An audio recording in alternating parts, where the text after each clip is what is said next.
আসসালামু আলাইকুম, কি অবস্থা সবাই? সকল স্টিকার মানে শোরুম যতগুলো আছে সবাইকে উদ্দেশ্যে একটা কথা বলি, আপনারা রেডিয়াম যে স্টিকারটা, যদি স্টিকারটি মিলাইতে না পারেন তাহলে ম্যাট ব্ল্যাক যে স্টিকার ওইটা করবেন। আজকে হয়তো এই গাড়িটা আমি উঠে দিয়েছি, এই যে প্রত্যেকটা বিডে স্টিকারের বিড দিয়ে দিচ্ছেন। স্টিকার গুলো যদি এদিকে ভিতরে একটু ঢুকে দিতেন তাহলে বিডটা লাগতো না।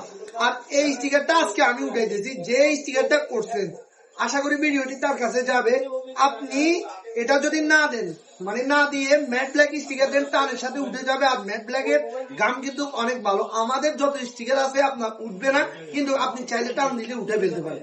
এখন দেখেন আজকের এই গাড়িটা যদি আপনার কাছে যাইতো আবার রিটার্ন, 2 ঘন্টা পর্যন্ত যুদ্ধ করতেছি এখনো পর্যন্ত, মানে এই যে এই 3টা পার্টে উঠেছি, এগুলো এখন উঠে দিয়েছি। তো আপনারা দয়া করে স্টিকার করার সময় একটা জিনিস মাথায় রাখবেন, গাড়িটা হয়তো আপনার কাছে আবার রিটার্ন যাইতে পারে স্টিকার করানোর জন্য। কারণ এখন পোলা পায় না, আগের মতন আর রং করে না, সবাই এখন স্টিকার করে।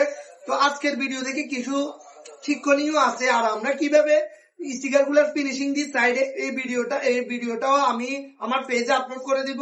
আপনারাও ওই ভিডিওটা দেখিয়ে হয়তো, হ্যাঁ একটা কাজ মানুষের ভুল ত্রুটি থাকতে পারে, হয়তো আমারও কখনো কখনো ভুল হয়, আপনারা কমেন্ট করে সেটা বলেন। তো আজকের এই ভুলটা আপনারা করবেন না। তো সবাই ভালো থাকবেন, দেখা হবে ওই ভিডিও নিয়ে। আল্লাহ হাফেজ।